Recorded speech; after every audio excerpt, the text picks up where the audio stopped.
धन्यवाद निकोबार टाइम्स। आज GNA project से रिलेटेड लैंड एक्विजिशन के तहत में आरएनआर का मीटिंग का आज का डेट जो फिक्स था, जिसमें निकोबार डिस्ट्रिक्ट के deputy commissioner sir, assistant commissioner Campbell Bay एवं तमाम नॉमिनेटेड जितने भी मेंबर्स थे आरएनआर कमेटी के, सभी लोगों के समक्ष में एक मीटिंग आज हुआ आरएनआर के बारे में डिस्कस करने के लिए, जिसमें कि 3 लोग बीसी में जुड़े। हमारे राज्य के सांसद विष्णु जी बीसी के द्वारा इस मीटिंग में जुड़े और अनिटको के परवेज सर वो भी बीसी में थे और कार्निकोबार हेडक्वार्टर के एसी साहब वो भी मेंबर है इसमें, तो वो भी आज की इस मीटिंग में बीसी के द्वारा जो जुड़े। तो मीटिंग की शुरुआत किया गया और मीटिंग में सबसे पहले हमारे निकोबार के डीसी साहब ने आरएनआर के तहत उन्होंने जो ड्राफ्ट बनाया, आरएनआर स्कीम के लिए जो भी ड्राफ्ट बनाया, उसके बारे में उन्होंने विस्तार रूप से हम लोगों को सबको समझाया। और उसके बाद हमारे सांसद दीपो के सांसद जी से पूछा गया कि आप इसके बारे में क्या कहना चाहते हैं। तो सांसद जी ने सबसे पहले तो यही कहा कि कंपनसेशन जो लैंड एक्विजिशन का जो लैंड जो लिया जा रहा है किसानों का, उस लैंड का कंपनसेशन आज तक निर्धारित नहीं हुआ, तय नहीं हुआ, कितना देने वाले हैं, क्या नहीं देंगे, क्या देंगे, ये सब कुछ अभी तक तय नहीं हुआ। तो आगे में बढ़ के क्या फायदा है, तो उनका एक स्टेटमेंट था। क्योंकि आरएनआर का जो आरएनआर तभी बात कर सकते हैं जब कंपनसेशन फाइनल हो। तो कंपनसेशन के लिए माननीय हमारे सांसद साहब ने एक ज्वाइंट रिप्रेजेंटेशन, जिसमें किसानों का सभी का साइन है, हम लोगों का भी साइन है, उन्होंने इस लेटर को लिख करके माननीय हमारे उपराज्यपाल दीपों के उपराज्यपाल महोदय को भी दिया और साथ ही साथ इसको हमारे होम मिनिस्टर साहब को भी एमपी साहब ने भेजे थे। ये सारे जो भी हमारे डिमांड है लैंड एक्विजिशन को लेकर के, लैंड के बदले में लैंड चाहिए और कंपनसेशन जो है एक अच्छा पैकेज बन के मिलना चाहिए, जिसमें उन्होंने अपना पूरा डिटेल्स दिया था कितना पैकेज मिलना चाहिए और जॉब कंपलसरी हर एक जो अफेक्टेड फैमिली है उनके मेंबर को जॉब मिलना चाहिए और जो हाउस साइड जो अलॉटमेंट होगा और घर कैसा बन के मिलेगा, इस तमाम चीजों को उसमें से एक बड़ा बढ़िया से पैकेज बनाया गया और खास करके उसके साथ में नारियल के पेड़ों के लिए मुआवजा कितना मिलेगा, सुपारी पेड़ का मुआवजा कितना मिलेगा, आम पेड़ का और काजू पेड़ का, इस तरह तमाम जो भी एग्रीकल्चरल ट्रीज है जिससे किसान का अपना जीविका थी, वो सभी को होने जा रहा, तो उसके लिए सब एक सम्मानित मुआवजा और उसका एक कंपनसेशन का अमाउंट फिक्स होने के बारे में पूरे विस्तार पूर्वक उस मेमोरेंडम में, उस रिप्रेजेंटेशन में लिखा गया था। तो उसका आज तक कोई मीटिंग भी नहीं हुआ, एलजी साहब भी कोई मीटिंग नहीं बुला के किए किसानों के साथ में या एमपी के साथ में या फिर हमारे पीआरए के साथ में, कोई भी मीटिंग आज तक नहीं हुआ। काफी बार रिप्रेजेंटेशन हो चुका है कि हम लोगों के साथ में एक मीटिंग कीजिए, क्योंकि हम सब अंधेरा में है कि हमें क्या मिलने वाला है, आखिर ये लैंड हमारा चला जाएगा तो उसके बदले में हमको क्या मिलने वाला, आज तक प्रशासन या सरकार इसको साफ नहीं कर रहा है, जिससे कि हम सब भयभीत है, डर है। क्योंकि दोनों गांव जो खाली होने जा रहा है, जो एक्वायर होने जा रहा है जमीन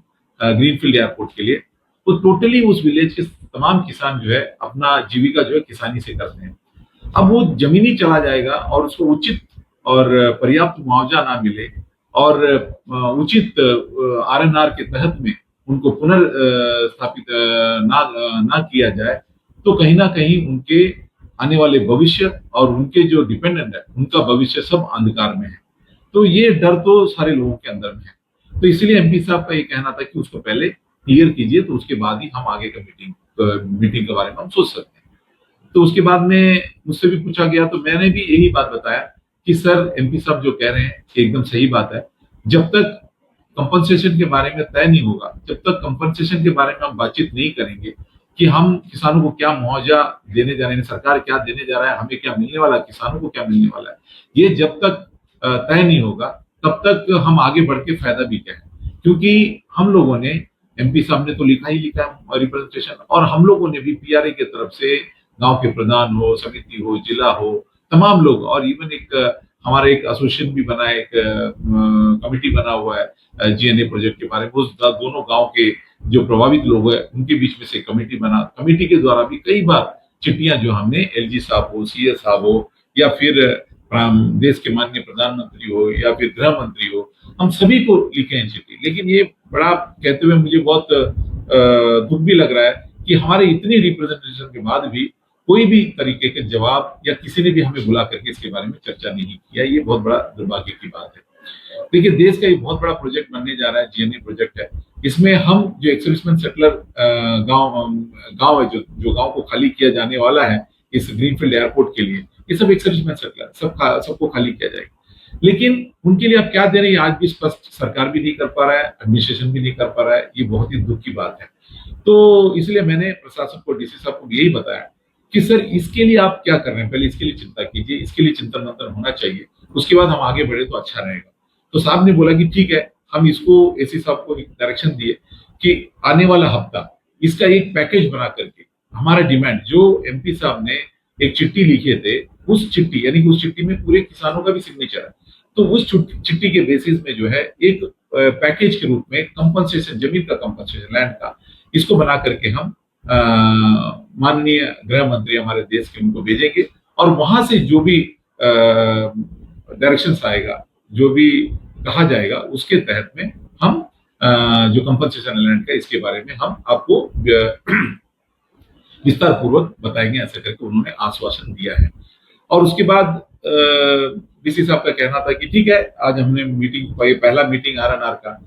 तो इस मीटिंग के तहत में जस्ट हमने जो ड्राफ्ट बनाया, इस ड्राफ्ट के बारे में आपको कुछ कहना तो कहिए, क्योंकि अगला फिर हम इसको रिवाइज करेंगे, क्योंकि ये हमने एक ड्राफ्ट बनाया, ये लोगों को ठीक लग रहा है या नहीं लग रहा है, आप इससे सहमत है या नहीं सहमत है, और लोग क्या चाहते हैं, आपका क्या ओपिनियन है, इसके बारे में हम लोगों से पूछा। तो हम लोगों ने उनका ड्राफ्ट को देखने के बाद में जो 2-4 पॉइंट है, मुख्य बिंदु है, उसके बारे में जब हमने चर्चा किया वहां पे, तो कुछ मुझे ठीक भी लगा, और कुछ के ऊपर में हमारा बहुत बड़ा ऑब्जेक्शन भी था। जैसे कि देखिए, आरएनआर में पहले जैसे कहा गया था, एक्ट के हिसाब से, जो लैंड एक्विजिशन एक्ट है, उसके हिसाब से देखा जाए तो 50 स्क्वायर मीटर का जमीन देना था, और उस 50 स्क्वायर मीटर जमीन में 30 स्क्वायर मीटर प्लिंथ एरिया का घर बना के देगा, ऐसा एक प्रावधान है उस एक्ट के अंतर्गत। लेकिन हमें ये शुरू से ही आपत्ति था, इससे हम इसको नहीं मानते थे। तो प्रशासन ने इसमें संशोधन करते हुए उन्होंने अपना ड्राफ्ट में ये बताया कि हम एक जो अफेक्टेड डिस्प्लेसमेंट फैमिली जो है, जिनको डिस्प्लेसमेंट के तहत में रखा गया है, उनको 500 स्क्वायर मीटर का जमीन, यानी कि एक प्लॉट देंगे, और उसमें उन्होंने कंस्ट्रक्टेड जो हाउस, जो कंस्ट्रक्शन होगा, जो घर बना के देंगे, वो वही 30 स्क्वायर मीटर में रखे थे। तो हमने कहा कि ये 30 स्क्वायर मीटर कभी नहीं चल सकता है, क्योंकि 30 स्क्वायर मीटर जमीन जो प्लिंथ एरिया है, ये इसमें कैसा आदमी रह सकता है। तो हमने कहा कि सुनामी शेल्टर जो हमको सरकार ने 2007-8 में जो भी हम लोगों को दिया था, वो अराउंड 65 to 70 स्क्वायर मीटर का प्लिंथ एरिया का घर था, और आज 20 साल के बाद हमें और डिग्रेड क्यों किया जा रहा है। हमें तो कम से कम 120 स्क्वायर मीटर से ज्यादा का घर मिलना चाहिए प्लिंथ एरिया का, कम से कम, क्योंकि सभी किसान लोग अपने अपने खेतों में अच्छा खासा घर बना करके अपने जीवन को व्यतीत करते थे। तो हमको क्यों 30 स्क्वायर मीटर देगा। तो साहब को, डीसी साहब को लगा कि ये बात तो सही है, तो हम इसमें जरूर जितना हमसे मैक्सिमम बढ़ा सकता है वो बताया तो नहीं, लेकिन हमारा डिमांड था कि कम से कम 120 स्क्वायर मीटर का कंस्ट्रक्शन एरिया को मान्यता देना चाहिए, अप्रूव करना चाहिए, ताकि वो जिन लोगों को भी अगर घर बना बनाया घर चाहते हैं, तो उनको घर मिल सकता है। यदि कोई चाहता है कि नहीं, उसका पूरा जो कॉस्ट होगा, पीडब्ल्यूडी का जो भी कॉस्ट होगा, वो कॉस्ट को दे देंगे और अपने हिसाब से बना ले, तो ये दोनों भी हो सकता है। तो ये लोगों के लिए फायदा होगा, लोगों के हिसाब से। तो इसलिए हम ये दोनों चीजों को साहब के सामने रखा है। तो साहब इसको आगे आने वाले दिनों में वो कितना स्क्वायर मीटर तक का वो अप्रूव कर सकते हैं, ये हमें बताएंगे। और साथ ही साथ हमने कहा कि जो 500 स्क्वायर मीटर जमीन सभी लोगों को दिया जा रहा है, ये खुशी की बात है, ये अच्छा बात है कि 500 स्क्वायर मीटर जमीन मिल रहा है। लेकिन हमारा उनके पास एक सबमिशन था कि जितने भी एक्स-सर्विसमैन सेटलर एंड डिपेंडेंट्स है, ये जो है रिहेबिलिटेशन स्कीम के तहत में सरकार के एक स्कीम के तहत में उनको ला करके यहाँ पे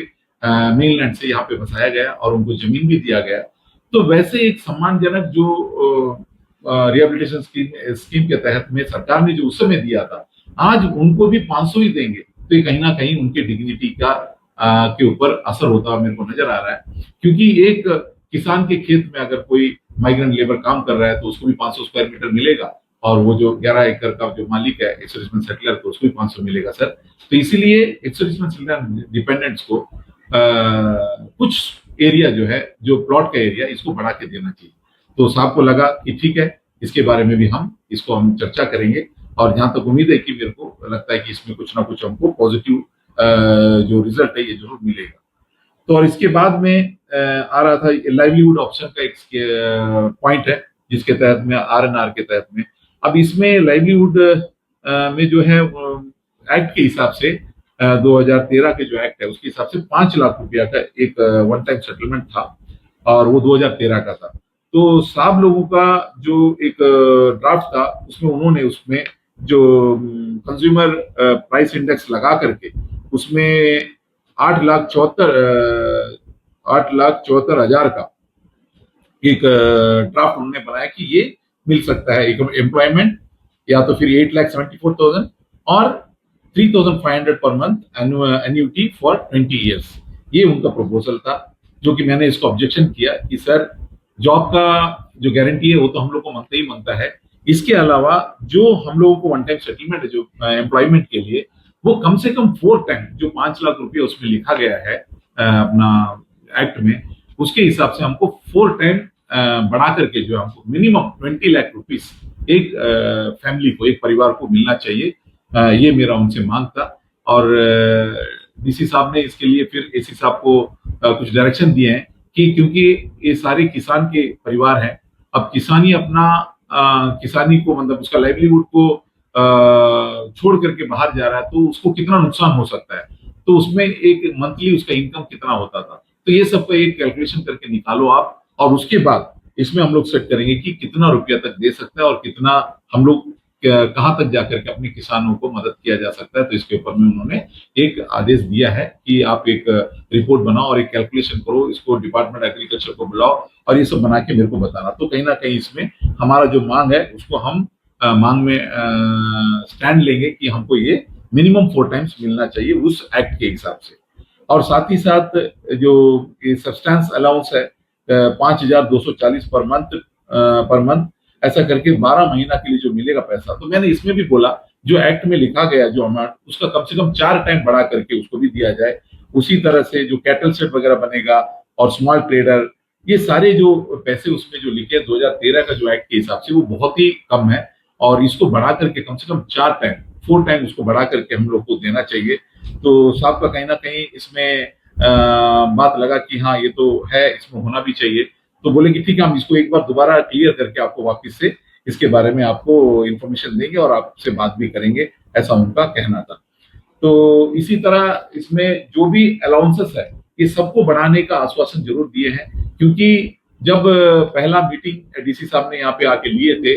गांधीनगर के कम्युनिटी हॉल में, तो उस समय हम लोगों ने इस सारी चीजों को उनसे विस्तार से डिस्कस किया कि जमीन के बारे में, घर के बारे में सारी चीज बताया गया था। लेकिन कहीं ना कहीं साहब इस चीज को गहराई से समझा कि लोगों का जो डिमांड है इसको सुनना चाहिए, और किसी किसी चीजों में उन्होंने अपना जो डिसीजन है उसको पब्लिक के फेवर में दिया भी है, और जो बचा कुचा है वो जो भी हम लोगों ने उसको संशोधन करने के लिए कहा है तो उसके लिए वो जरूर माने हैं। अब हमको देखना है कि ये कितना हमारी जो मांग था उसके हिसाब से संशोधन कर रहे हैं या नहीं कर रहे हैं, ये आने वाले दिनों में पता चलेगा। साथ ही साथ हमने एक ऑब्जेक्शन ये भी किया है, जो 18 ईयर्स एंड अबव जिसको कि वहां में रहते हैं, यानी कि लास्ट 3 ईयर्स वहां रहते कि नहीं रहते हैं, और वहां पे वो डिस्प्लेस हो रहे हैं कि नहीं हो रहे हैं, तो ये सारी चीज को कंफर्म करने के लिए उन्होंने एक पैरामीटर तय किया कि बीएलओ यानी कि इलेक्ट्रोल, जो पार्लियामेंट्री इलेक्ट्रोल है, इसको देखेंगे और उसमें नाम है तो ठीक है, तो मान सकते हैं कि ये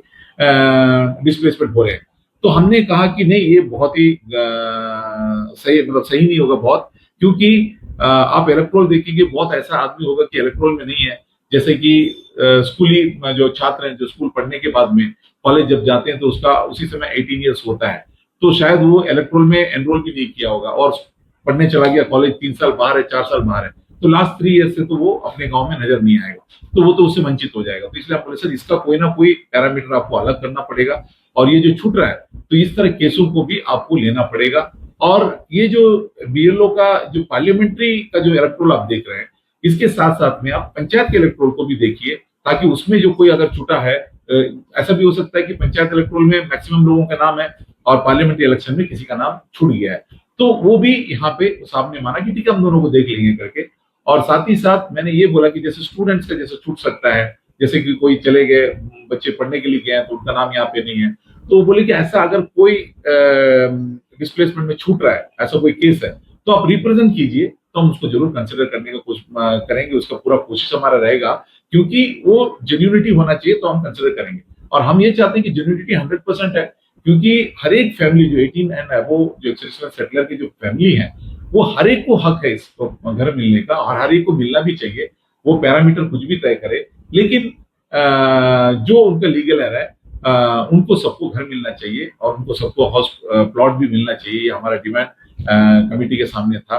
अब ये आगे आने वाले समय में पता चलेगा कि किस किस डिमांड को वो मान रहे हैं, तो फिर हम उसके बाद वापिस उनसे आर्गू करेंगे कि ये डिमांड जो लोगों का है, ये अगर आप एक्सेप्ट नहीं करते तो कैसा हो सकता है, क्योंकि ये बहुत बड़ा प्रोजेक्ट है देश का, और इस प्रोजेक्ट को सही तरीके से इम्प्लीमेंट करना है बिना लिटिगेशन का, बिना कोई चीज का, तो कहीं ना कहीं लोगों का जो सम्मान है, लोगों का जो डिमांड है, जो जेन्युइन डिमांड है, इसको पूरा करना चाहिए। क्योंकि ये लोग जो है, ये कोई ऐसा नहीं है कि मतलब वहां पे माइग्रेंट लेबर बनकर आ गए, या तो एनक्रोचर बन के आ गए, या तो किसी के खेत में आ गए, तो एक्सर्विसमेंट सेटलर है जिनको बकायदा इज्जत से लेकर के गवर्नमेंट ऑफ इंडिया ने यहाँ पे सेटलमेंट किया है, तो इनको प्रॉपर तरीके से मुआवजा के साथ में, सारे फैसिलिटी के साथ में इनको डिस्प्लेस करना चाहिए। ये मेरा कमेटी के तमाम अफसरों से निवेदन था, और मैं समझता हूं कि हमारा जो डिमांड है, इसको प्रशासन और सरकार, प्रशासन सुनेगा और इसको सरकार तक ले जाने का काम करेगा। और हमने उनसे एक स्पेशल रिक्वेस्ट भी किया है कि सर जो भी हमारा यहाँ में डिमांड है, ये हमको जहां तक सुनने में आया कि ये डिमांड सेंट्रल गवर्नमेंट तक नहीं पहुंच रहा है प्रशासन के द्वारा, क्योंकि प्रशासन जब तक हमारे डिमांडों को होम मिनिस्ट्री तक नहीं पहुंचाएगा लिख करके, तो वहां से कोई भी तरह का हरी झंडी या फिर कोई तरह का अप्रूवल या कोई तरह का मतलब आश्वासन वहां से या लिखित में कभी नहीं आ सकता प्रशासन के पास कि हाँ, ये एक्सर्विसमेंट सेटलरों का मांग जो है जायज है, आप इनको इस बात को मान लो और इनको आप अपने हिसाब से इसको कैसा संशोधन करना करके दे सकते हैं। ऐसा जब तक वहां से नहीं आएगा ना, तब तक प्रशासन जो है इसको भी कुछ नहीं कर सकता। इसलिए मेरा आज डीसी साहब से भी अनुरोध था, और इस मीडिया के माध्यम से मैं हमारे दीपों के उपराज्यपाल महोदय से और सीएस साहब से भी यही कहना चाहूंगा कि सर हमारा जो भी डिमांड है, जो कि मैं जानता हूं कि सर्कल रेट रिवाइज नहीं हो सकता, आप बोलते हैं कि नोटिफिकेशन हो गया, चलिए मान लेते हैं, लेकिन इसके बाद भी तो एक एक्ट के अंदर में एक प्रावधान है कि जो स्टेट के एडमिनिस्ट्रेटर है, इसको जरूर इसमें संशोधन कर सकते हैं। और ये कौन कर सकते हैं कि ये हमारा यूटी है, स्टेट नहीं है, और यूटी का डायरेक्ट जो होम मिनिस्टर गृह मंत्रालय के अंतर्गत आता है। तो जब तक आप लोग हमारे डिमांड को, जेन्युइन डिमांड जो है, हमारे हर एक बात को जब तक आप ऊपर नहीं पहुंचाएंगे, तब तक हमारा ये सुनवाई नहीं हो सकता और आप इसका समाधान भी नहीं कर पाएंगे। जैसे कि मैं बताना चाहूंगा कि हमारे दीपक के सांसद विष्णुपद रे जी हाल ही में जब